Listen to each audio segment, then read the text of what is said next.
Ladies and gentlemen, welcome aboard the Wright Flyer. I'm Randy Wright, and I'll be your captain on this solo flight special edition of our state-of-the-art radio program. Folks, this will be the final boarding call, so if you please, claim your seats, fasten your seatbelts, kick back, relax, and enjoy the show while I go ahead and delve into the pre-flight checklist, as there really is a lot of news and information to get to before I may fully indulge you with your in-flight entertainment. Well, folks, here we are, one day after the 75th anniversary of that dastardly attack carried out by the Empire of Japan against the United States Pacific Fleet anchored in Pearl Harbor, Hawaii. That was a date which, as then President Franklin Delano Roosevelt said, was one that would live in infamy. In other words, it's a date that we should have never forgotten, a date that should be remembered and etched onto the collective psyche of the true ultimate wielders of popular sovereignty in this once thriving and flourishing representative republic of ours. And yet, in this 75th anniversary, we see that one of Donald J. Trump, the president-elect's chief and top surrogates, former Speaker of the House Newt Gingrich, went forth to the Twitter sphere to drop yet another Agent Orange bomb and basically start all sorts of pandemonium in the annals of social media. And what it centers around is a tweet that he put forth describing the Japanese action by bombing the United States fleet. Now, before I delve a bit more into this, I think it's important to recap exactly what Pearl Harbor stands for and represents. At that point, it was the worst attack to be unleashed upon American soil, and it was a surprise attack that was launched without any formal declaration of war or without giving us any warning. In other words, it was in direct violation of the rules and laws of war, and it really, literally killed and wounded over 2,000 American citizens. That is not something that can be ignored. It was a deliberate attack. It was done to spread fear in the hearts, souls, and minds of the true ultimate wielders of popular sovereignty, we the people.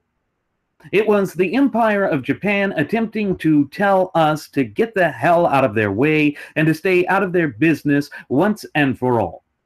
And therefore, what can only be described as an attempt to be sneaky and to basically create a race-based dominance in the Pacific theater, the Japanese acted in a way that was no different than the fascistic nationalism that had gripped Europe all throughout the 1930s and 40s. And so we see that this is not something that we would describe as prodigious. It's not something that we would describe in glowing and wonderful terms. No, it was a dastardly attack. And though FDR was a frothing at the mouth Fabian socialist leftist, he truly did have a knack for words. He had a way of leaving those memorable quotes that allow us, some 75 years to the day, to recall what he said without hesitation. In fact, what we can recall is that on this day, December 8th, 75 years ago, the United States of America formally declared war on the Empire of Japan after they engaged in that dastardly attack that left over 2,000 American citizens and servicemen wounded or dead.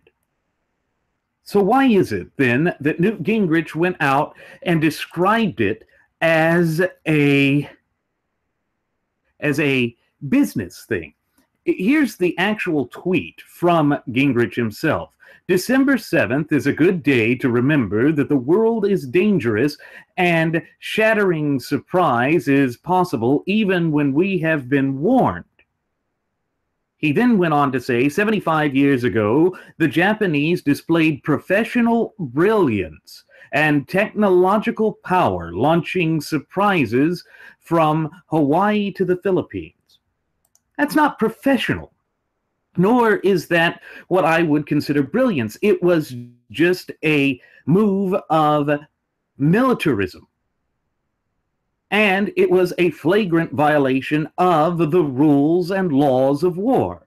Now, yes, it may seem contradictory to say that there are rules and laws of war, but civilized nations have signed on to things such as the Geneva Convention.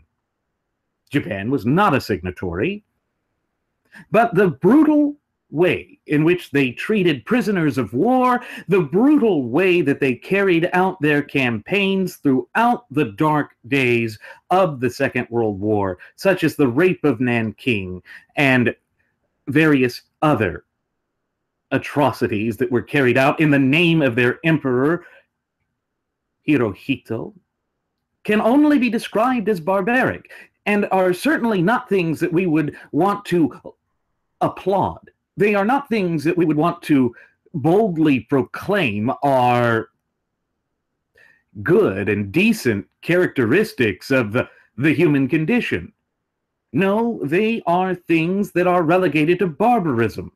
There is a reason that we had decided to drop the 2 atomic bombs on Nagasaki and Hiroshima.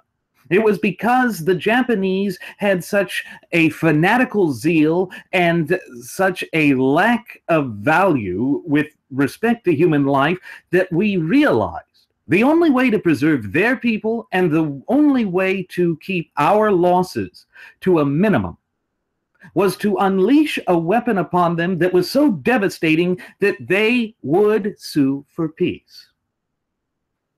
Now, that was a similar mentality to what the Japanese had thought that Pearl Harbor would do. They were hoping that in one fell swoop they could destroy our entire naval presence in the Pacific, and that we, being in their mind some sort of lackadaisical people or weak people who simply lack the stomach to, stay in a long and drawn-out fight, would back down.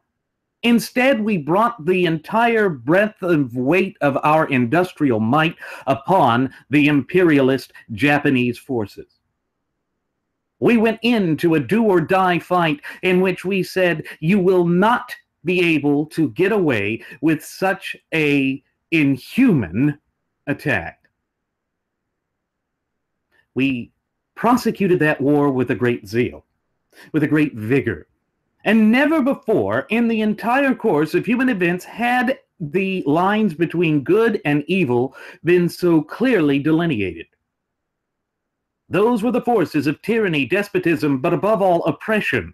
And we know that their allies there in Nazi Germany were quick to also, on this day, 75 years ago, declare war on the United States.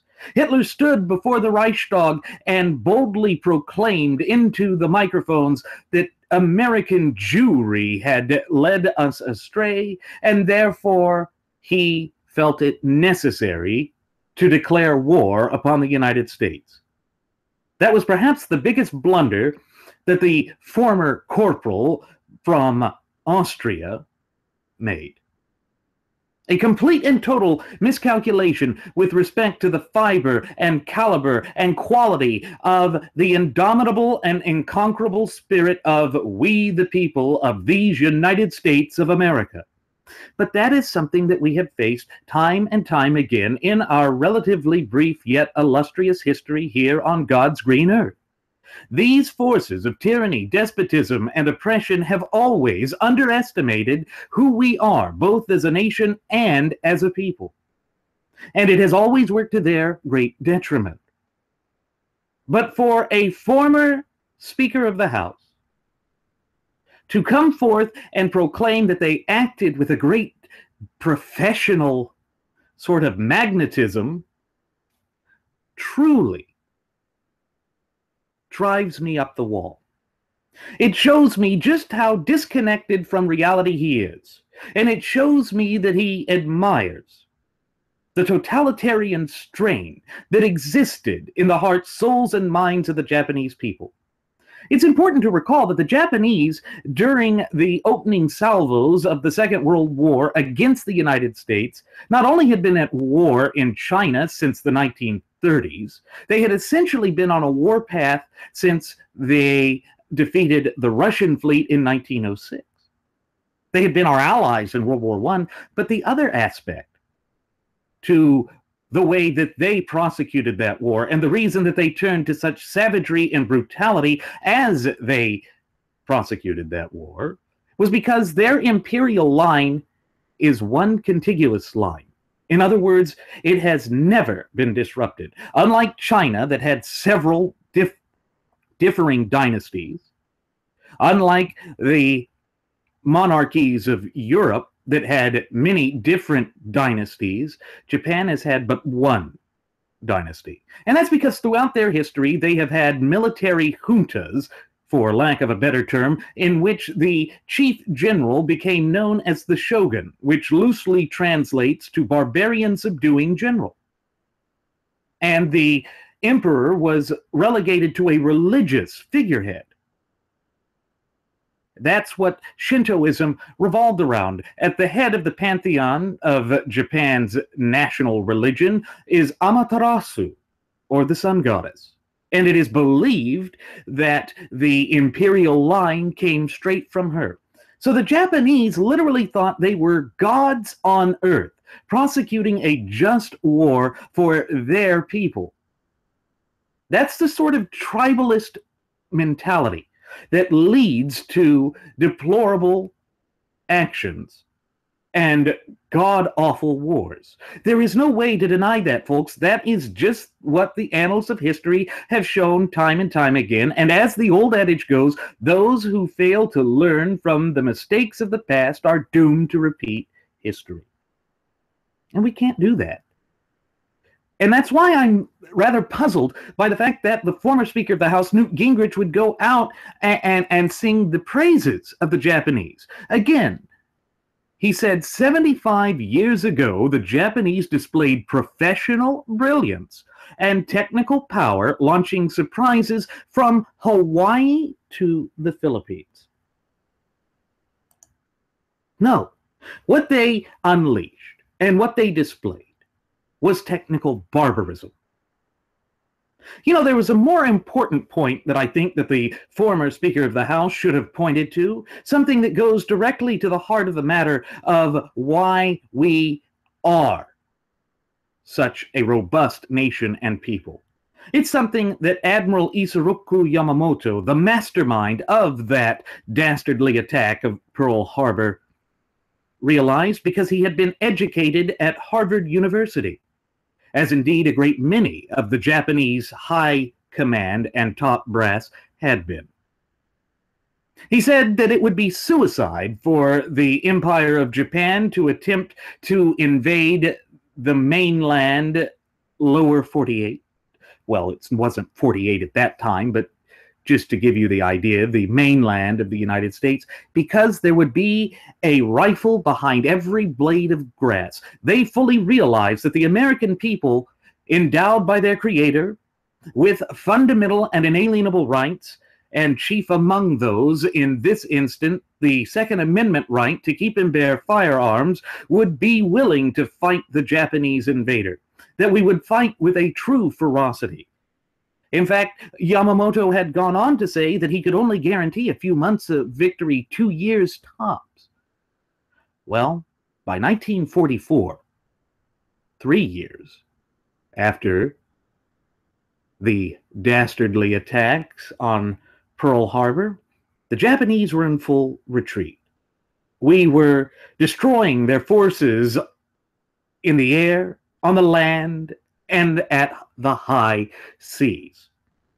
And it was because of the industrial might that we had, and it was because we were willing to defend this constitutionally endowed federalist representative republic of ours that has been the defining and driving force and characteristic of these United States of America since their foundation, or our foundation, some 235 plus years ago.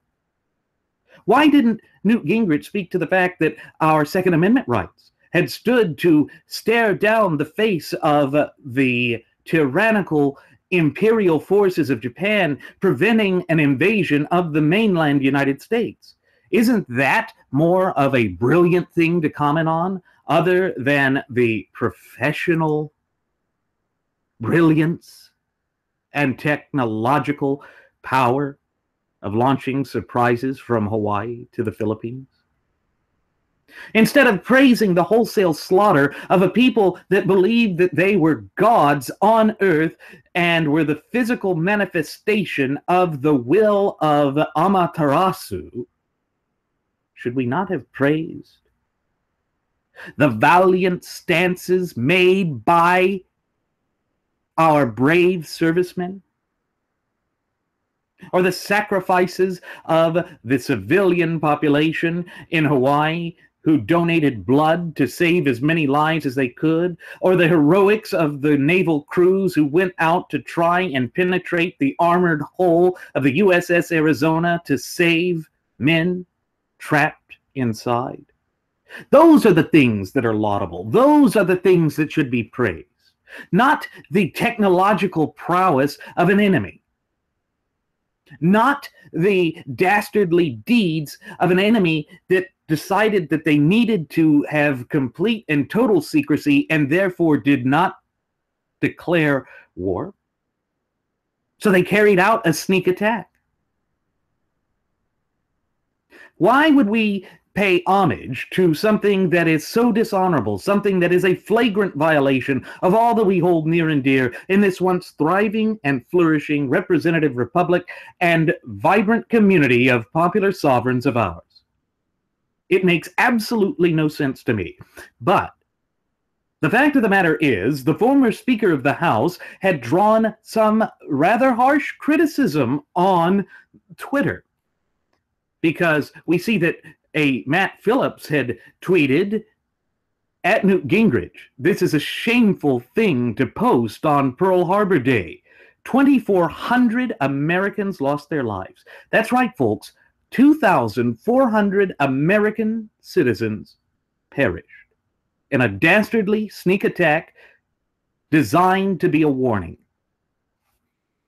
It then went on with Jake Turks saying, "My great uncle died defending the United States. I guess he was no match for Japan's professional brilliance," at Newt Gingrich. And then Edge of the Sandbox, I love that name, said, "I bet you he likes heroes who don't get killed or captured," in a direct jab at President-elect Donald Trump, who said those things in regards to John McCain. Because as we recall, John McCain had been captured. You know, those are not the sorts of things that should be focused upon on a day of remembrance like Pearl Harbor. Pearl Harbor stood as a stark reminder to us that the forces of tyranny, despotism, but above all oppression, never rest, they never sleep, they never back off, they never retreat, they are relentless. It's why Ronald Reagan once so famously stated that liberty is always only one generation away from extinction. And it is because he too had lived through and witnessed the dark and trying times known as the Second World War. America went all in. That was absolute total war. All of manufacturing of automobiles and of conveniences and what we had grown accustomed to, despite the lingering effects of the Great Depression, were immediately transferred to the war effort. General Motors was making tanks, planes, Jeeps. Ford was doing the same. Boeing, the company that Donald Trump recently attacked in a Twitter fit, gave us some of the most indelible planes of the war, including the one that would drop the payload that would ultimately end the war. the B-29 Superfortress. And those names came from the press, oddly enough. The first was the B-17 Flying Fortress, that stalwart machine of Spartan beauty and elegant grace, brought the bombs to Hitler's Fortress Europe, guided us to VE Day, and ultimately it was its successor, the B-29 Superfortress, that brought an end to that horrific conflict. If we want to talk about technological prowess, let's talk about how the United States of America pushed the envelope of science to bring a deadly, catastrophic conflict that had embroiled the entire globe to a swift and screeching halt. I find that to be professional brilliance and technological prowess far greater and above the Mitsubishi Zeros that attacked our fleet. But you know what the biggest failure of the Japanese was during its attack on Pearl Harbor? They wanted to destroy all American fighting strength in the Pacific theater with respect to our Navy. But they missed their main target. They hit the battleships. The old,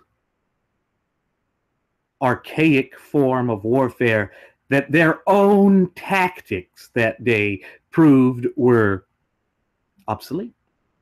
But the new cutting-edge weapon, the aircraft carrier, they missed our aircraft carriers, and thank God for it. Because a short time after the dastardly attacks on Pearl Harbor, we sent a resounding message with a flight of B-25 Mitchell bombers led by Colonel Jimmy Doolittle. We bombed Tokyo. We let the Japanese know that just because there was a vast ocean between them and these United States of America, that we would not be deterred from bringing the war to them. That we would return the horrors of war tenfold upon them for orchestrating that dastardly deed in which 2,400 Americans were slaughtered wholesale. And yet, Gingrich sings the praises of the Japanese. Gingrich sings the praises of our enemy back then. Now, Japan has been a great ally since. But we mustn't forget that on that day, 75 years ago, our fundamental and cherished God-given rights and liberties were under assault. Moreover, our hegemonic position in geopolitical spheres was directly challenged. Why? Because these dictatorial forces of tyranny thought that we were pushovers, thought that we were weak-kneed, thought that we could easily just be brought to our knees and just at the first instant of pain, that we would back down, that we would kowtow to their every demands.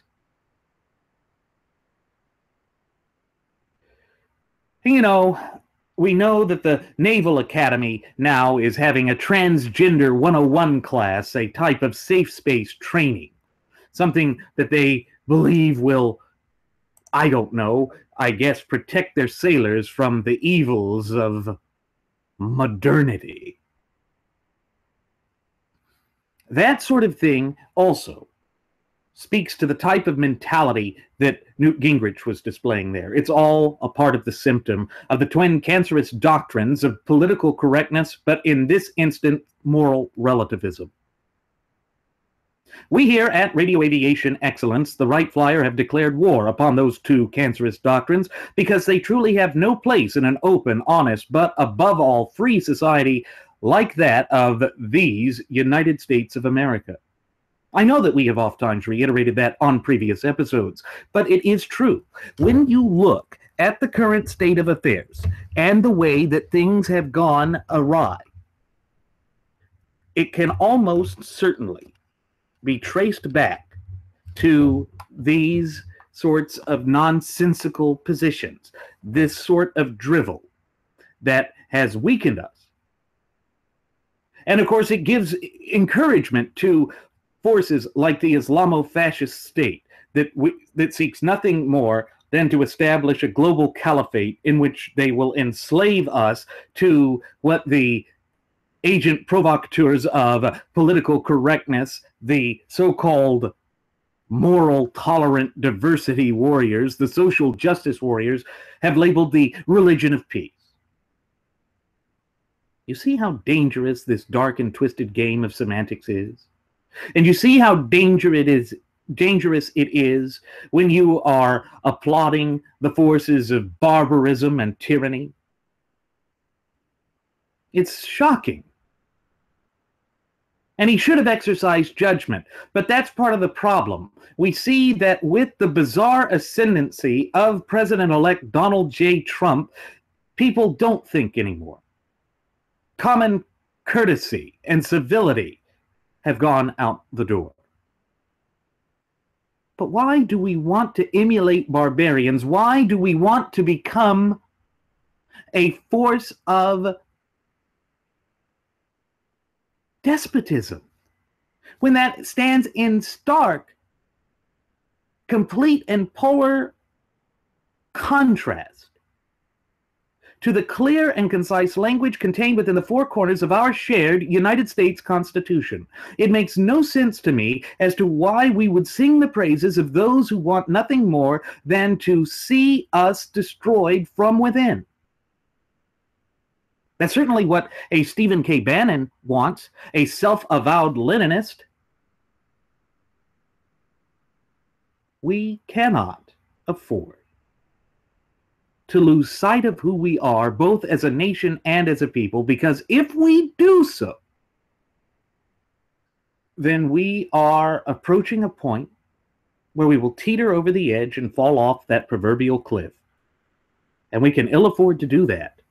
It is too important that we stay true to who we are and to who we have always been. And Gingrich ought to be ashamed of himself for singing the praises of an enemy that backstabbed us and had basically snuck in like a thief in the night.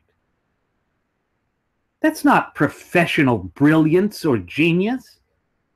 That's chicanery. But of course, he doesn't understand that.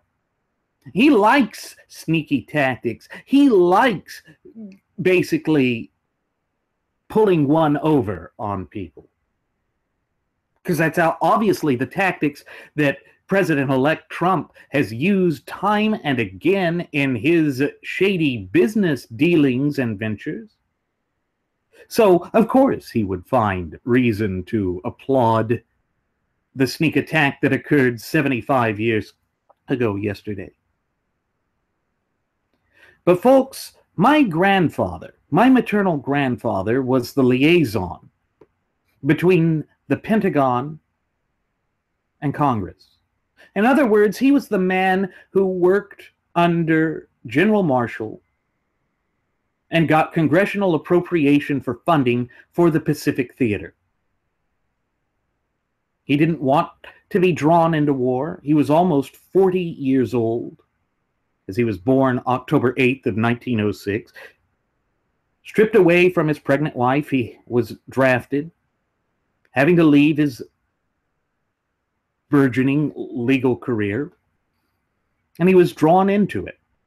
And he never really forgave the Japanese for that.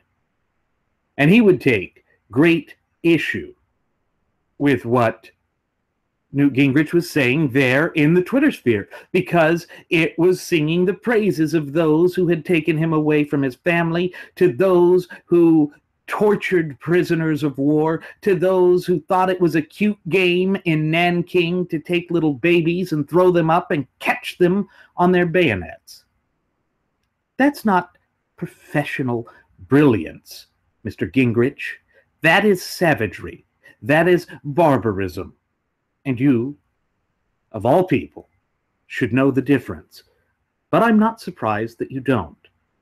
I'm not surprised that you enjoy seeing what some of the most barbaric forces on God's green earth managed to accomplish against the land of the free and the home of the brave.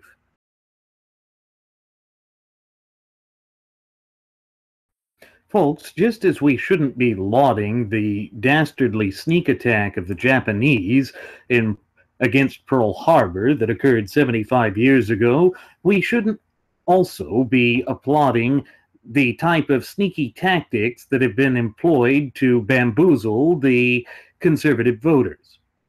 They were basically disillusioned. And we here at Radio Aviation Excellence, the Wright Flyer, have stated on previous episodes that it's not wrong of the American people to be disillusioned, or wrong of members of the conservative movement to be disillusioned with the detente wing of the gutless opposition party, or GOP, what is known in the common vernacular as the so-called establishment wing of the Republican Party, because they have lied to us time and time again. They have repeated lies, and they have refused to live up to the multitude of promises that they have made in election cycle after successive election cycle. And we see that yet again, this is occurring with President-elect Donald J. Trump. You know, there's that old line that Reagan used to mention, that of trust but verify. Well, there's no reason to trust, because Trump is verifying by his own words and deeds and actions that he is consistently inconsistent. There's a piece that was put out by Ed Straker at the American Thinker, and he starts his piece with Donald Trump says he wants more legal immigration, a lot of it. Now recall that a lot of his supporters felt that in this time of economic depression, for lack of a better term, that we needed to curtail immigration, that we needed to employ a notion of America first. Well, this is how Straker continues in his article at the American Thinker blog. He said, President-elect Donald Trump veered off his anti-immigration message Tuesday night and told a crowd in North Carolina that hundreds of thousands of immigrants will come in during his administration. Quote, we are going to stop people coming into this country illegally, but we are going to be having people come into our country, and they are going to come in by the thousands and the hundreds of thousands, but they are going to come in. They are going to come in legally, Trump said. He then went on to say, but by hundreds of thousands, we want people to come in, but they have to come in legally. So essentially, Trump was showing that he is incapable of finishing a complete sentence, and that he continues to ramble, repeating himself over and over again to the point of ad nauseum. But we see that Straker goes on to ask the question, why? We have enormous, unassimilated pockets of America where nary a word of English is heard. Shouldn't our first priority be to assimilate the immigrants we have before we admit even more? Trump's comments are disappointing. No, Trump's comments are not disappointing because his comments were predictable. We have oftentimes reiterated that back in 2012, he had said that then presidential nominee Mitt Romney was too hard on his immigration stance, that it was impossible to send people who had been here for decades upon decades back to the country that they originated from. And that's just par for the course. The man, for the vast majority of his 70 years spent on God's green earth, has been a frothing at the mouth Fabian socialist leftist who is not interested in the best interests of we the people, who happen to be the true ultimate wielders of popular sovereignty in this once thriving and flourishing representative republic of ours. That's just the facts, folks. Those are just the facts. Well, Straker goes on to say, Trump also said children of illegal aliens, so-called dreamers, will be happy with what he has planned for them. President-elect Donald J. Trump on Wednesday appeared to soften his stance on whether to deport the more than 700,000 young people who entered the country illegally as children and were permitted to stay by Barack Hussein Obama. We're going to work something out that's going to make people happy and proud, Trump told Time magazine, where he was recently displayed on their cover as Time's Person of the Year. They've got brought here at a very young age. They've worked here. They've gone to school here. Some were good students. Some have wonderful jobs. And they're in Never Never Land because they don't know what's going to happen, Trump said. So we see already, he is walking back the greatest promise that he made to his loudest acolytes all throughout the campaign trail during this disastrous fiasco of a 2016 presidential election cycle. There really is no way to sugarcoat nor candy coat that, folks. He has betrayed them. And boy, I am curious to know what little orphan Annie Yap Yap Toto Coulter the Floozy has to say about this.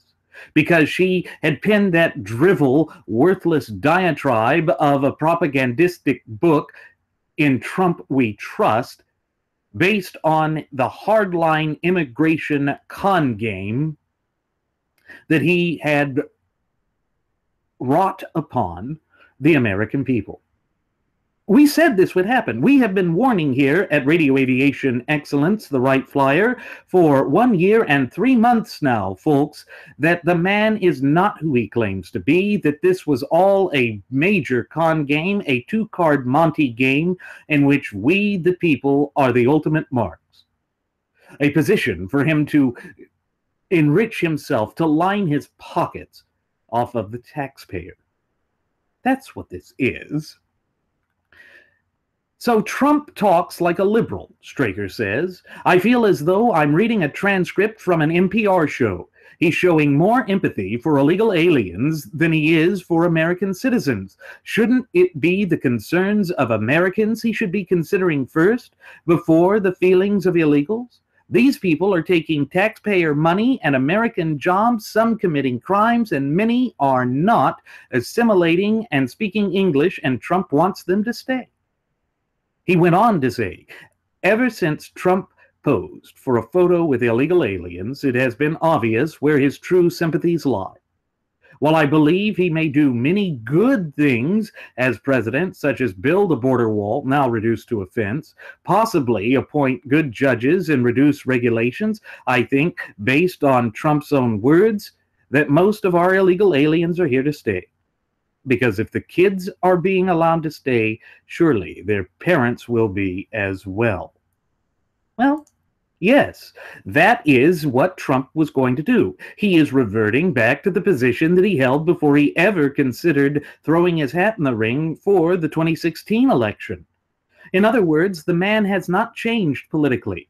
All of those Lion Branch Trumpidians who just lambasted us for refusing to bow down to a tyranny of false unity, who said that just because he's not a conservative doesn't mean that he won't govern as one, are being proven wrong by the great weight of the evidence of the various things the man has said himself. These are things that cannot be ignored, yet they will want to ignore it as they continue to move the goalposts. They always move the goalposts because they have projected their own image onto the man. They have placed their hopes onto him because they view him as some sort of a messianic figure that has come to save the United States when in fact nothing could be further from the truth. This is what we tried to warn them about.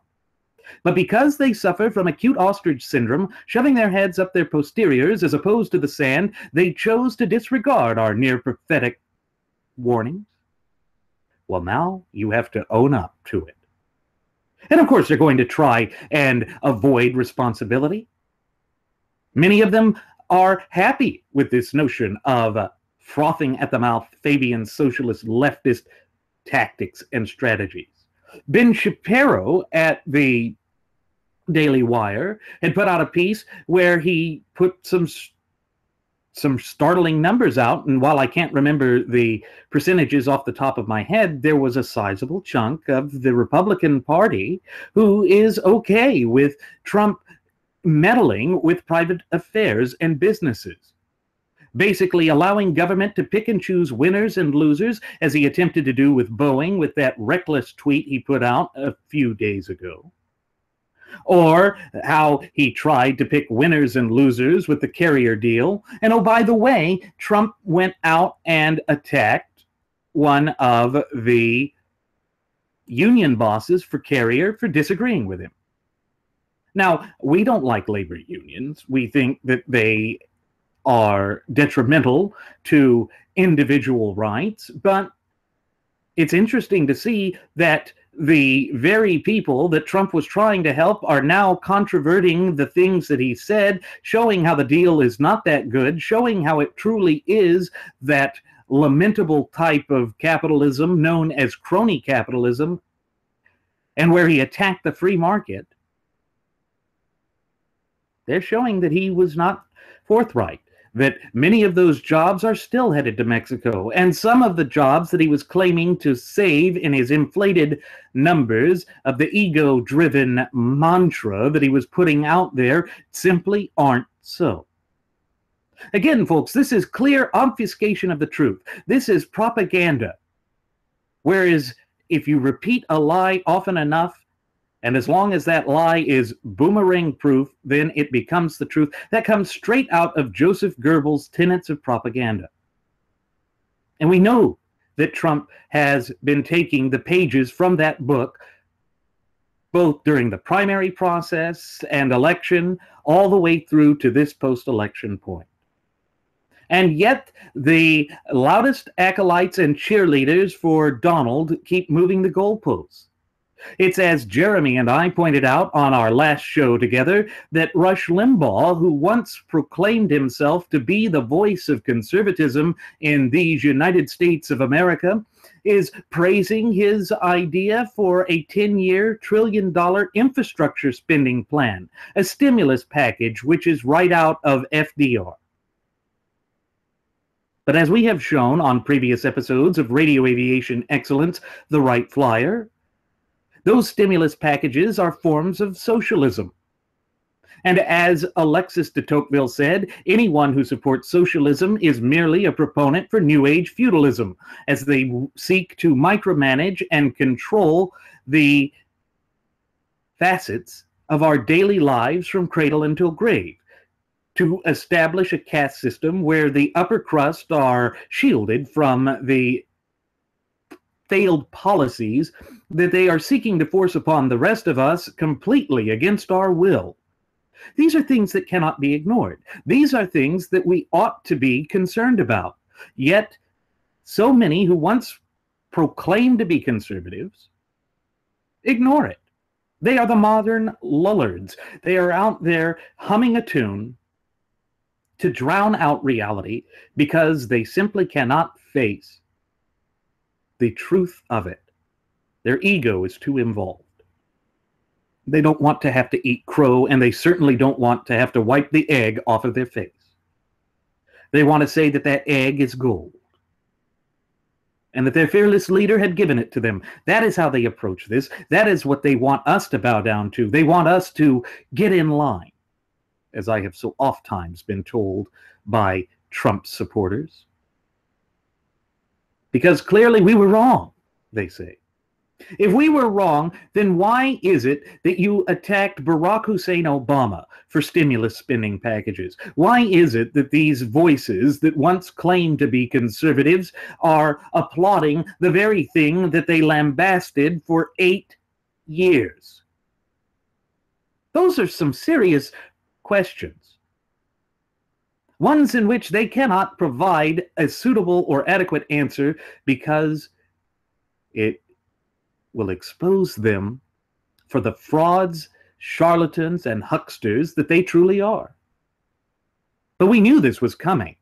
Anyone who paid a modicum of attention and observed this election cycle with a pinch, even just the slightest pinch of objectivity, would see this as clear as day.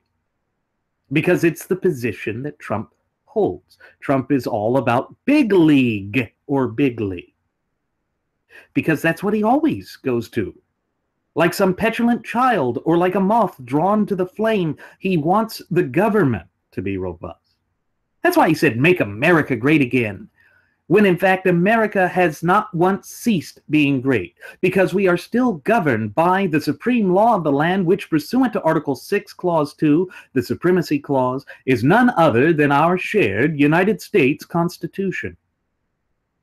But again, that's not what's being praised here. That's not what the incoming Trump regime is pushing for. As we pointed out before, Mike Pence, the vice president-elect, said that the free market corrects itself and America loses, and Trump added to that every time, every time. Folks, this sort of Keynesian system is a failure. It has been, each and every time that it's been tried. It's why the great visionary Zygmunt Dobbs wrote his magnum opus, Keynes at Harvard, to warn us of how the frothing at the mouth Fabian socialist leftists sought to infiltrate our society and incrementally push us ever leftward, so that we further distanced and divorced ourselves from our constitutional roots and from the natural law tenets that form the bedrock foundation of our Federalist Republic. These are just the facts, and they cannot be ignored. And yet, we see that with every promise that Trump has made throughout the campaign trail and during this election cycle, he has started to walk back. Because deep down in his heart of hearts, it's not the position he assumes. It's why his daughter Ivanka, as well as he himself, met with the chief high priest for the hoax of man-made global warming, Al Gore, to discuss some common ground they could have. Remember that Trump had said everything is negotiable. Well, this is what the negotiations are. And remember that we had warned that certain things by their very nature are non-negotiable, particularly with respect to our fundamental and inalienable God-given rights. Those can never be placed on the bargaining table because they are immutable. But that's not what Trump believes. Trump is not approaching this as though he is a public servant. He hasn't gotten the memo that he works for us. Instead, he thinks that he can be king and emperor. And because he got elected, that gives him carte blanche to do whatever the hell he wants. But no, that is not the way these United States of America ever worked. And it is not how it is going to start working. Because we, in our capacity as the true ultimate wielders of popular sovereignty in this once thriving and flourishing representative republic of ours, are duty-bound and obligated to put our foot down and to reiterate the most universally understood and powerful word in the English vernacular: no. We are going to put that into effect. We are going to hold him accountable for his words, deeds, and actions. And no, this isn't that we're just taking Trump literally for what he says. Because if you recall, he was surprised that people would take him seriously about the things he said with saving the jobs at that carrier plant in Indianapolis, Indiana. He was surprised by that. In other words, he doesn't realize the great weight and authority that his words carry now. But he'll lose that, just as Barack Hussein Obama lost that, as he continues to delve into chicanery, as he continues to try and pull the political wool over the eyes of we the people. And that is certainly not the direction that we should be going, either as a nation or as a people, particularly when you consider that we are in the midst of an identity crisis coupled with a slew of constitutional crises.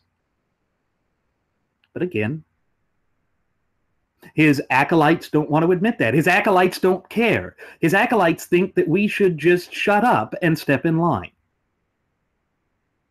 Well, they can go straight to hell, because that is exactly the opposite of what we are going to do here at Radio Aviation Excellence, the Wright Flyer. Down, nor will we kowtow to these efforts to establish an authoritarian and totalitarian dictatorship within the land of the free and the home of the brave. We are not going to sit there, as Newt Gingrich did, and say that those who attacked us and killed 2,400 American citizens were acting with some sort of professional brilliance. Because that is so detached from reality that it is insulting. And it is a revision of history. But maybe Gingrich will try and do some of the same things that Trump has done, since they are in the same train boxcar.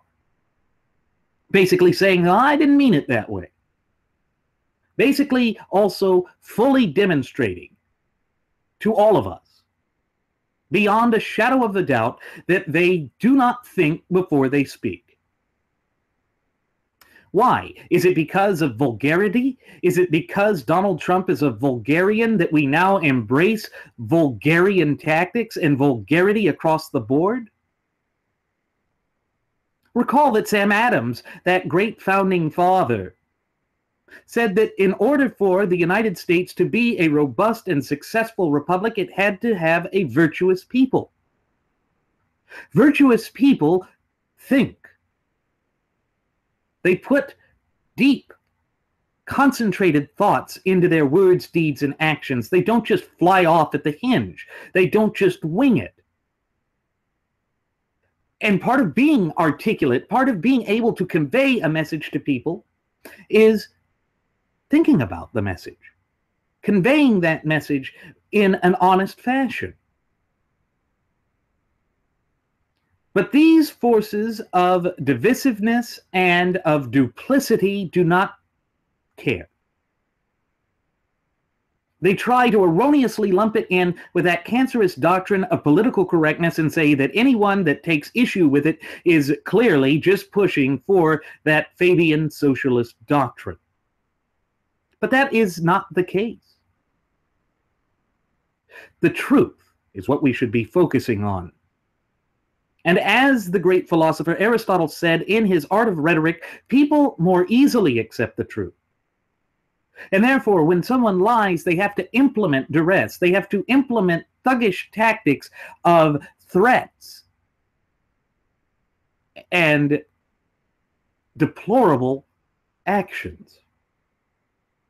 So deceit is the name of the game with Trump, and that is why he has walked back a great plethora of the campaign promises he made ever since he first officially threw his hat in the ring back in July of 2015. And just as we have said, going back to our premiere episode, which aired on September 11th of 2015, Trump is not who he claims to be. We said he'd walk these things back. We said that he would try and redefine conservatism. Well, we know that he wants the Republican Party to become a quote-unquote workers' party. We know that he has proposed and is championing a 10-year infrastructure spending plan that will be $1 trillion.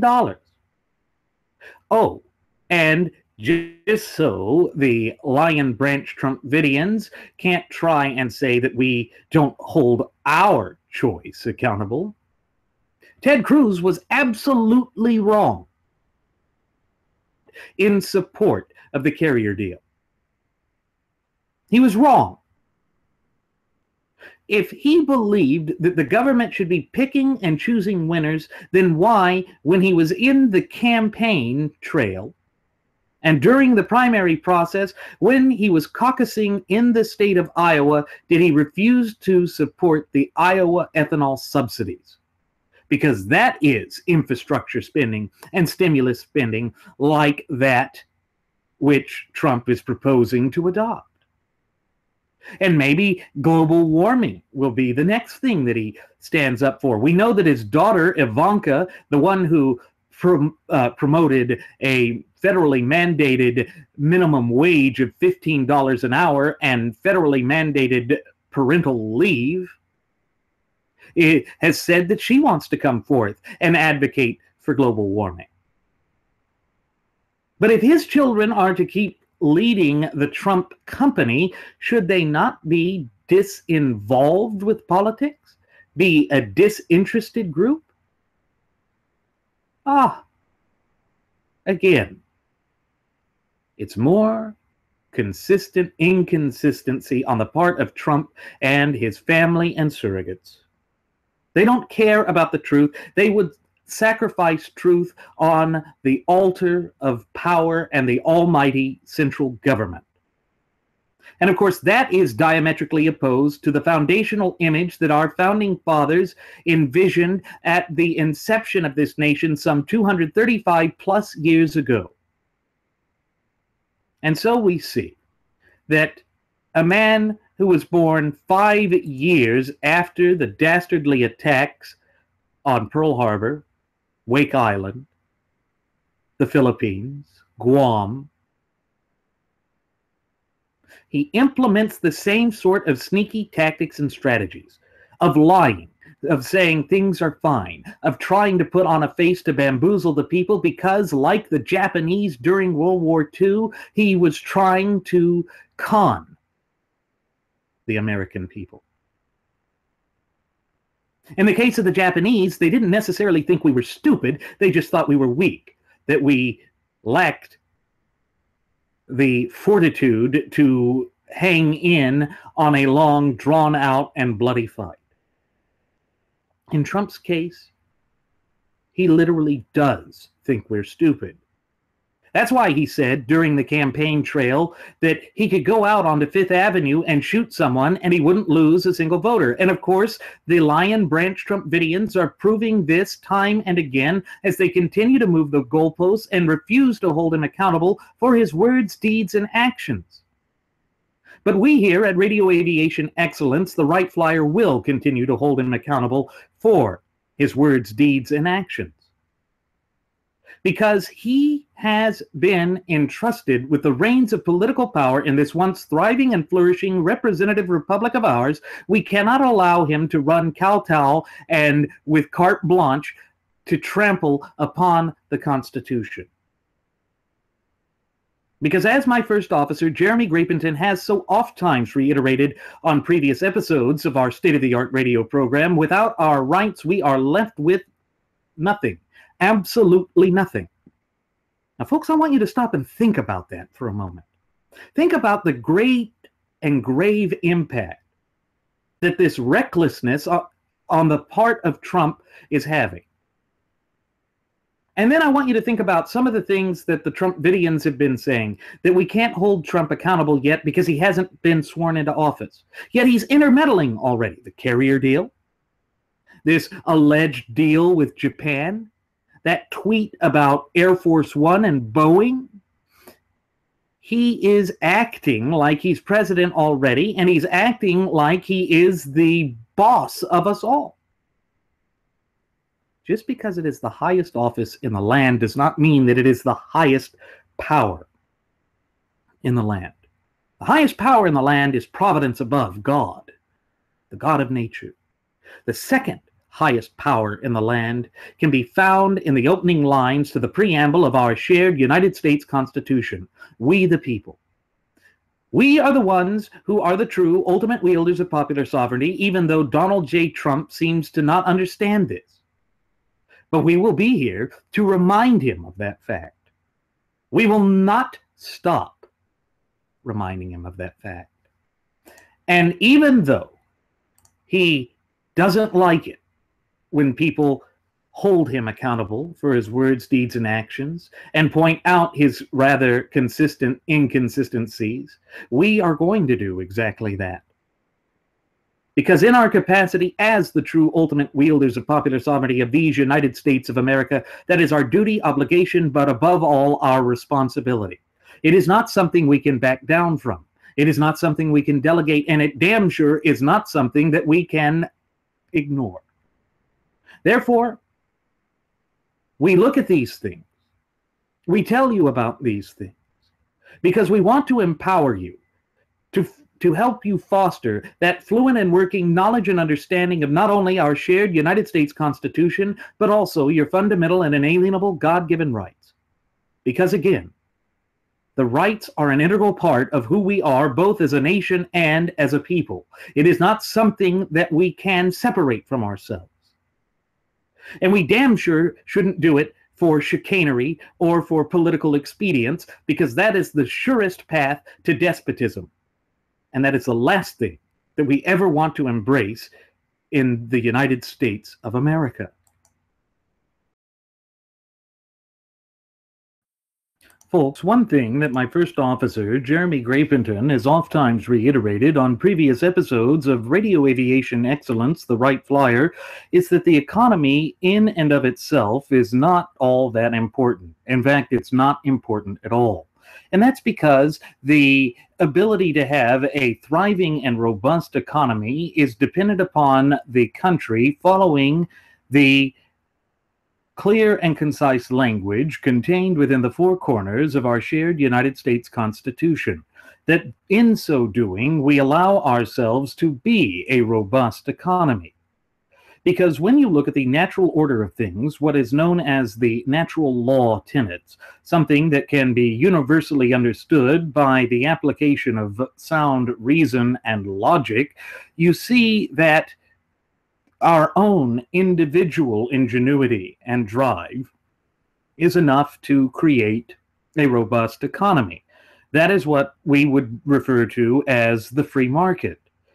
True free market capitalism is as natural to humanity as the natural law tenets that form the bedrock foundation for our Constitution, as well as our Federalist Republic.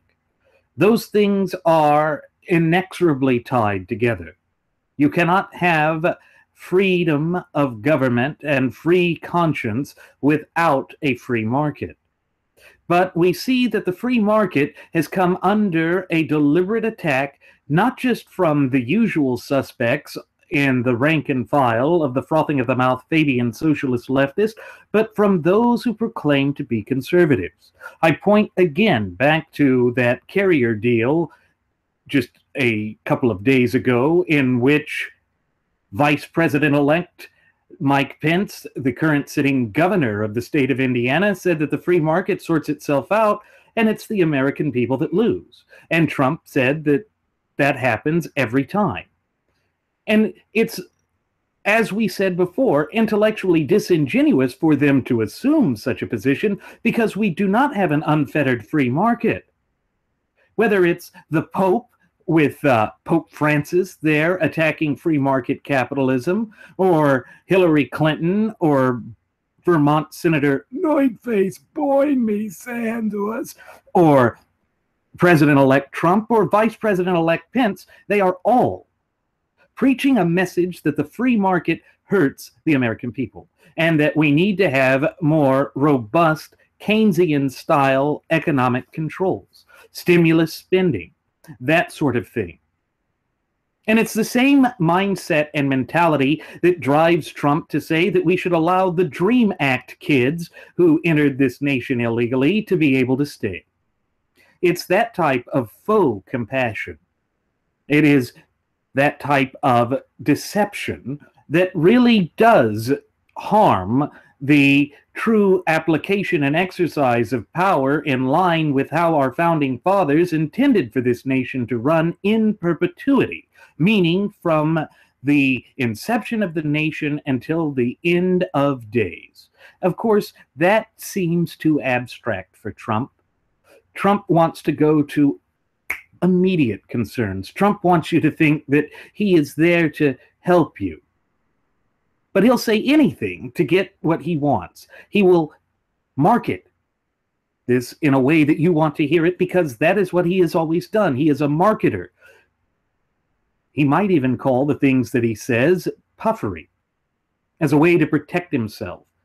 It's just like he told those who had signed up for Trump University what they wanted to hear, exactly what they wanted to hear. And it was fraudulent then, and what he's doing is fraudulent now. The great plethora and multitude of promises that he made all throughout the campaign trail are mere suggestions, as he said, something that he can't be held accountable for. And this mantra that is being put forth by his loudest acolytes and by those who are dyed-in-the-wool Trump supporters, that we can't hold him accountable for his words, deeds, and actions yet because he hasn't even been sworn into office, fits that same mantra where he said everything that he was saying on the campaign trail is just a mere suggestion. It's all in line. It is all continuing down a path of deceit and chicanery. And I wish this weren't the case. I wish that I could look at what he is suggesting, at some of the things that he has been promoting in front of the cameras of the graduates of Pavlov's School of Journalism for the salivating mainstream media, and believe that he would be a good, decent, conservative president.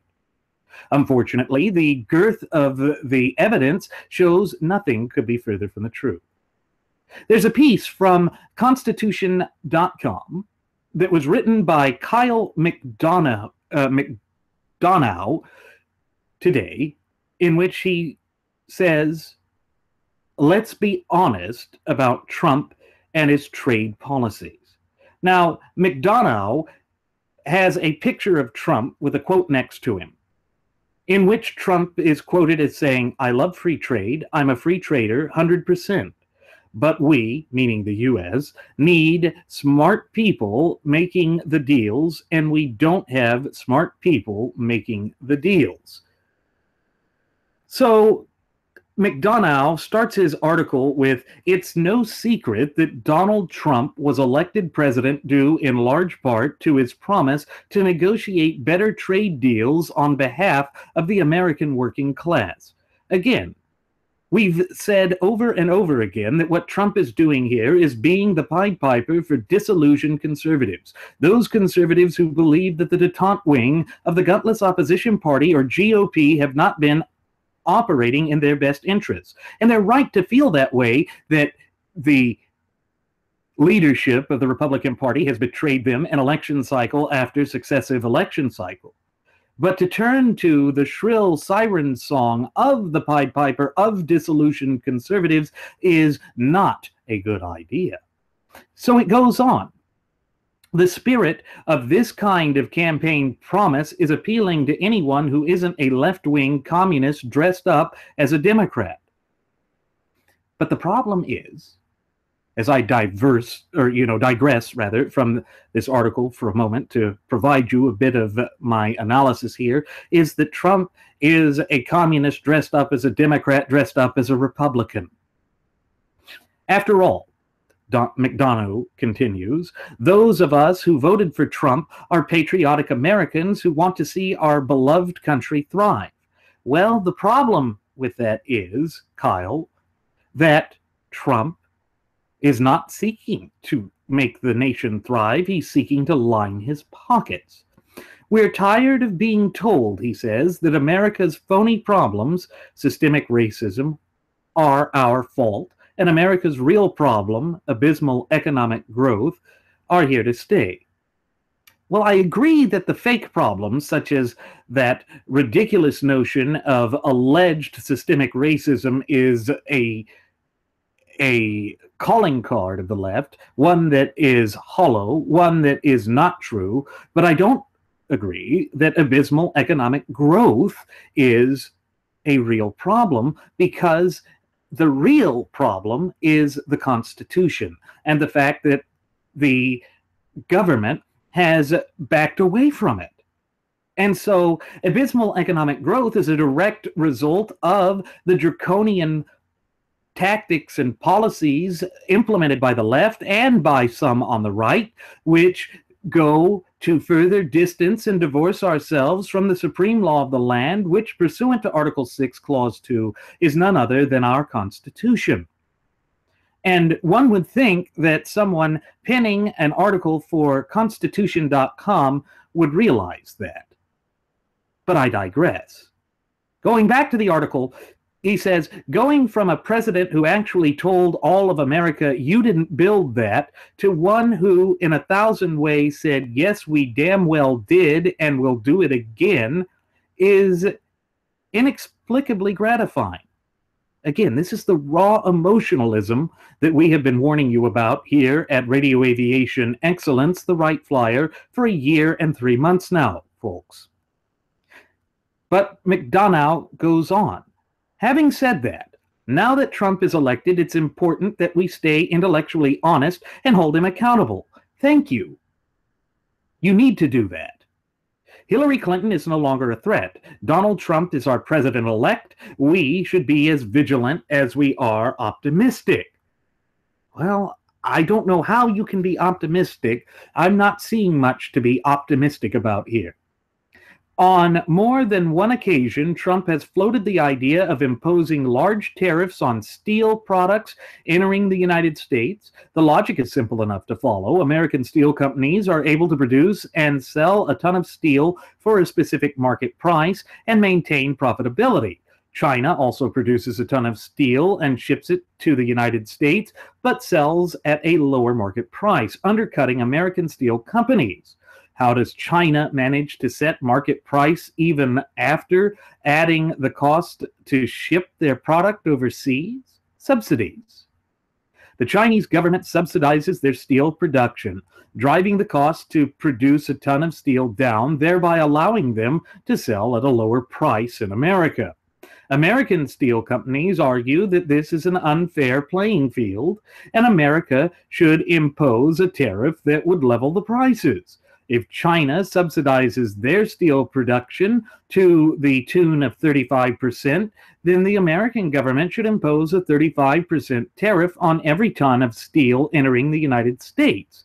That would level the playing field for American companies to compete with China. Sounds fair, right? Again, he's pointing here now to and making a very valid and cogent point that it may look good on the surface, but the devil's in the details. No, it's not fair. Reiterating the fact, McDonough says, that we're Trump voters, which we here at Radio Aviation Excellence, the Wright Flyer, most certainly were not, and want American businesses to thrive, let's give this idea an honest assessment and avoid the anyone who disagrees with this hates American workers crap. Here are a few realities of this trade policy. So he goes on to say the downstream effects of these tariff policies suck. Well, duh. If we tax a ton of steel at 35% via a tariff, that means all of the American companies buying that steel will pay 35% more for their material costs. That is not helping America's construction sector, their employees, or their customers, something Trump is promising to do. But we've warned that these policies would do exactly what you're saying sucks. It's true that artificially raising steel prices is, at least in the short term, good for American steel companies because they'll be able to sell steel at a much higher price.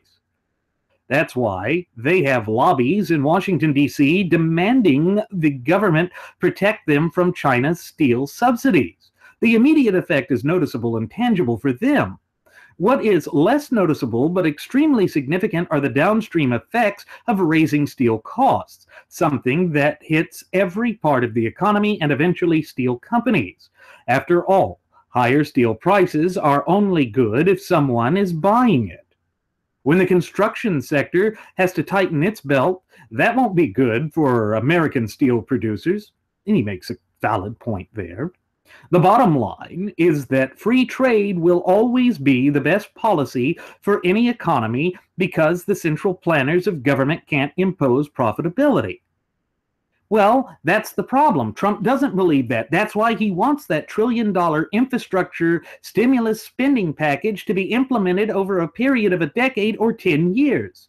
It's attempting to impose government-mandated profitability, much like a 5-year plan that you'd see under a tin-pot dictator like Joseph Stalin.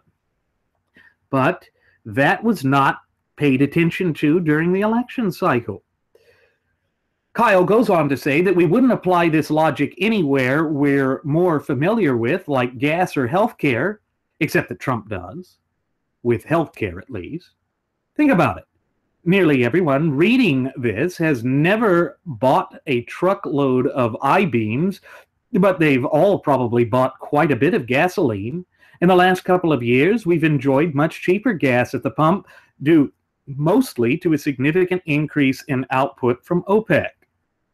They've been attempting to flood the oil markets and drive prices down in order to squash the emerging American fracking competition, who has trouble staying in business with such low oil prices. While American oil companies are finding new and innovative ways to stay afloat with lower prices, the rest of America is enjoying a steep discount at the pump. This benefits every single American who buys gas, every business that runs on it, and every downstream transaction thereafter that is enjoying more free capital. But what would happen if we applied Trump's steel tariffs to foreign oil? Why, we would see that prices would go up by 35%. There is something known as a retaliatory tariff that would be implemented by those other nations. And again, that would be direct interference with the free market. But recall that Pence and Trump had said that the free market fails. The free market fails is what they believe. And that is what they are parroting. It's what they are trying to make us believe is the case. And it's just shocking.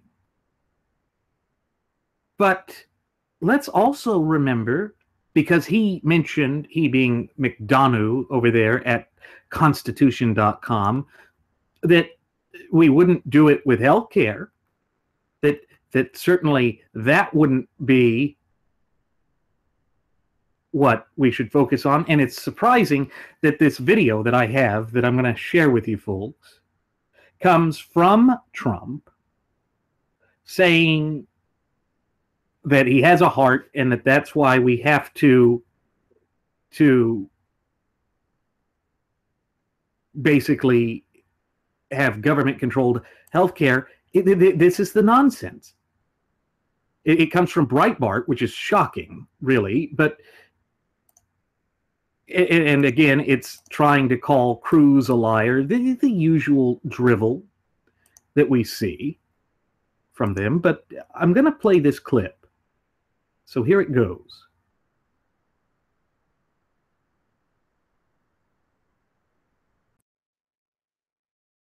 This morning, which is bringing up that, saying that you're basically in the last few months for single-payer government-run health insurance. Also, that you've called for continued federal funding for Planned Parenthood.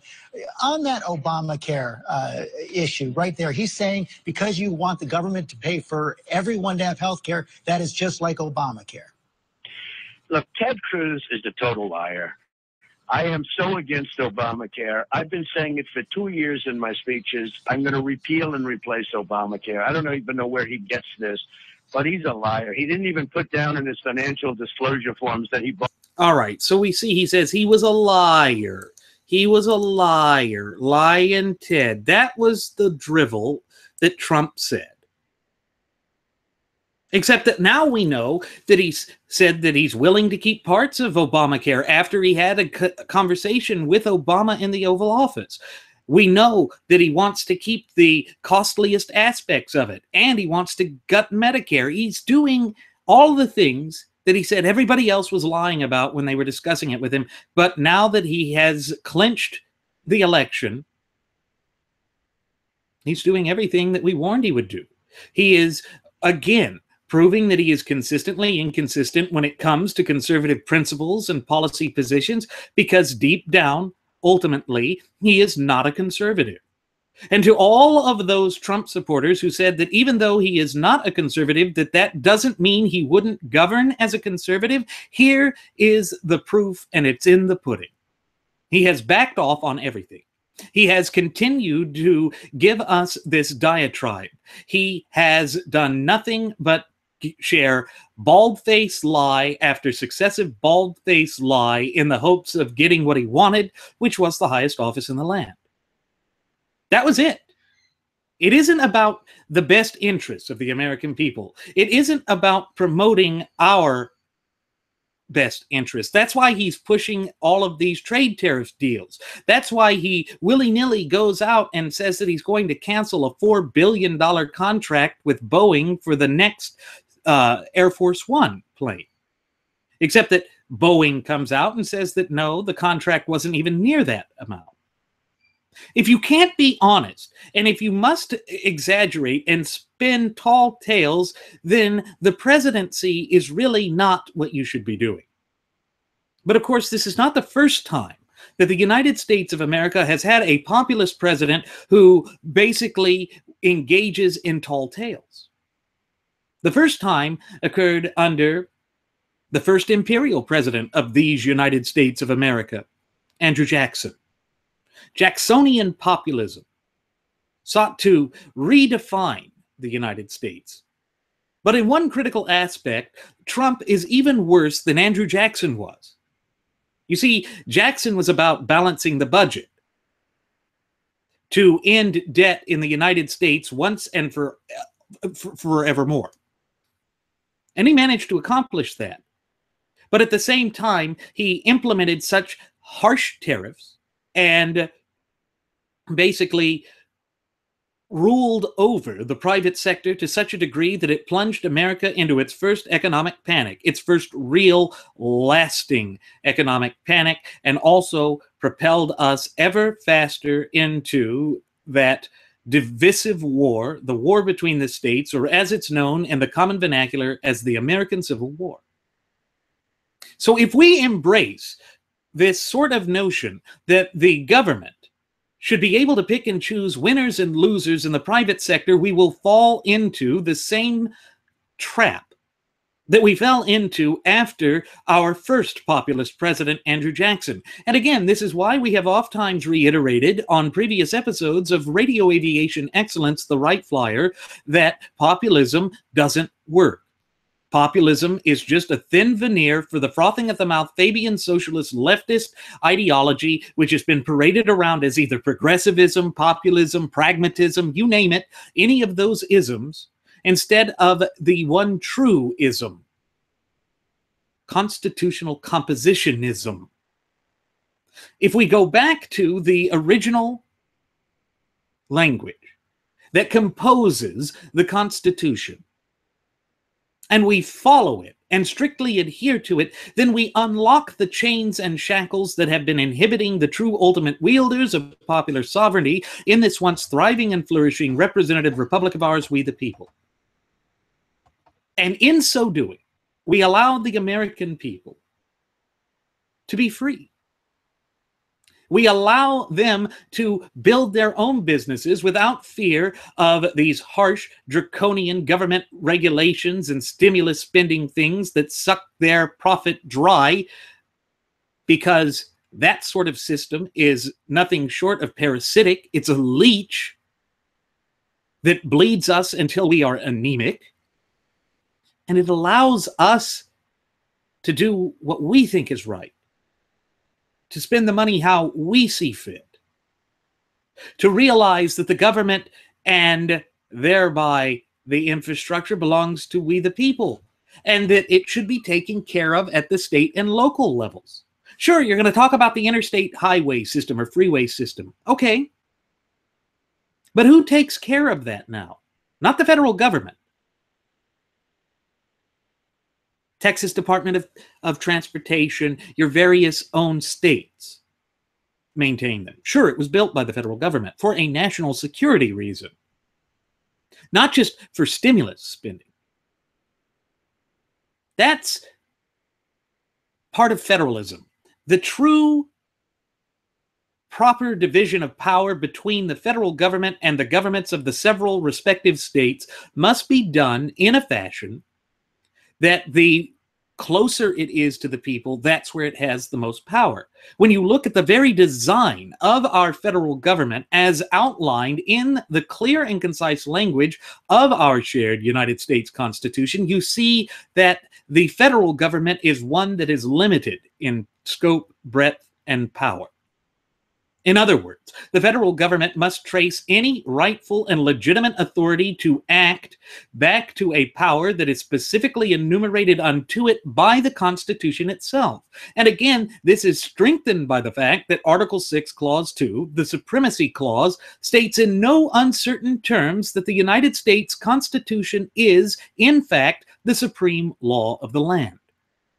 That's what we've gotten away from. And the longer we distance ourselves and divorce ourselves from the Constitution, the greater the weight of the problems and the decay that we are experiencing right here and right now as I sit here speaking into this microphone, conveying this message unto you, will be allowed to spin out of control. And it will get worse. Unlike what Rush Limbaugh said the other day in trying to compare it to FDR. It doesn't help. FDR's plans in the New Deal, building things like he did, didn't pull us out of the Great Depression. World War II pulled us out of the Great Depression. It's horrific to say that, but that is literally the case. It is the case because it allowed the industry to be jump-started.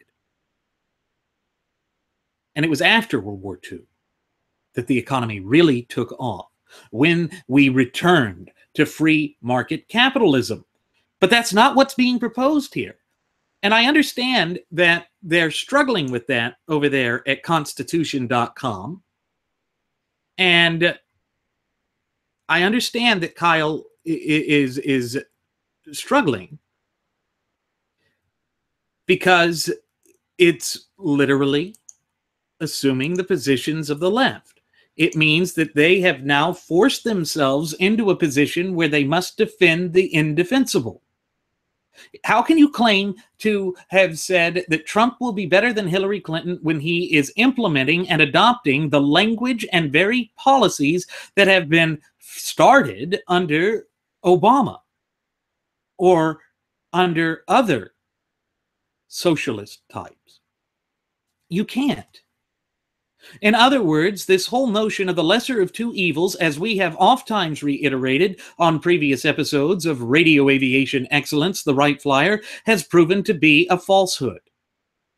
It is a faulty, erroneous narrative, and it shows that there really is no lesser of two evils. And of course, they don't want to acknowledge that, except I will give credence to Kyle McAnu there at Constitution.com because he is saying that they have to hold him accountable. Well, we hope that you continue to do so. We hope that you're finally starting to open your eyes to the reality that what Trump is doing is detrimental, that Trump is nothing short of a progressive. And I think, again, that Trump owes Texas Senator Ted Cruz an apology for saying he was lying about that. But with respect to this economic chicanery that we're seeing, Ted Cruz is absolutely wrong in singing the praises of Trump's deal there. And I don't care if it's just that he's been put in a lose-lose situation. We don't embrace these policies that we lambasted Obama for. Because all of a sudden that takes away the righteousness that backs up our policy positions and the arguments that we have made over the past 8 successive years. And we have to keep that in mind. We have to be reticent with respect to our own credibility. Because as the old adage goes, it takes a lifetime to build your credibility, to build a solid reputation. But you can lose it in the snap of a finger, in the blink of an eye. And unfortunately, that's what's happening to conservatives in this country, because we are disavowing the time-honored institutions, values, principles, and the law to be seduced by victory. That's why we named yesterday's episode as The Seduction of Victory. People were selling out in order to trip over themselves just to achieve victory. That somehow equates to being correct. But again, nothing could be further from the truth. That is simply the path that leads us to a detrimental, unsustainable, untenable position. And we shouldn't be doing that to ourselves. We need to be a robust and powerful nation, and the only way that we can do that is to go back to the Constitution. This isn't rocket surgery. You don't need Dr. Ben, I'm a victim, get me a new suit, Carson, to figure this out. Unfortunately, they're acting like that's not the case. Or worse still, some are saying that the Constitution is some quaint and antiquated document that has no application to our fast-paced modern lifestyle. But again, that is not true. We must go back to the Constitution. Now, with that said, it is time for us to begin our descent. I'm going to go ahead and send the flight attendant back for one last round of alcohol. Folks, she's not going to place a tariff on you for pouring alcohol. She's just there to pour the alcohol. As always, I'm your captain, Randy Wright, and I want to thank you for choosing to fly the Wright Flyer. Should you have any questions, comments, concerns, or even topic suggestions, please feel free to either leave them in the comment section here at YouTube, or on our Google Plus page, or on our Facebook page. And on top of this, I invite you to follow us on Twitter with the Twitter handle @RadioAviationEX. One more time, folks, that's @RadioAviationEX, where you will find the departure board that lists both Jeremy and my own Twitter account, the Blogspot account, that's chock full of useful information. And now that we're in the holiday season, you can find all sorts of stocking stuffers at our Cafe Press account.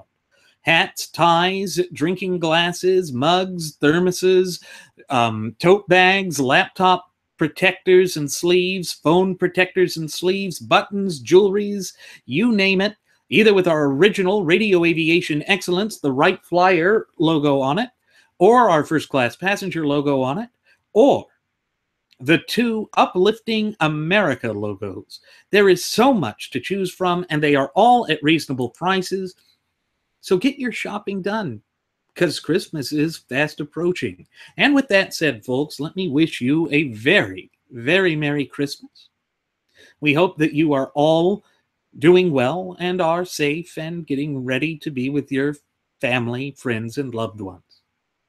As always, folks, thank you for joining us. We'll see you again next time. Please do take care.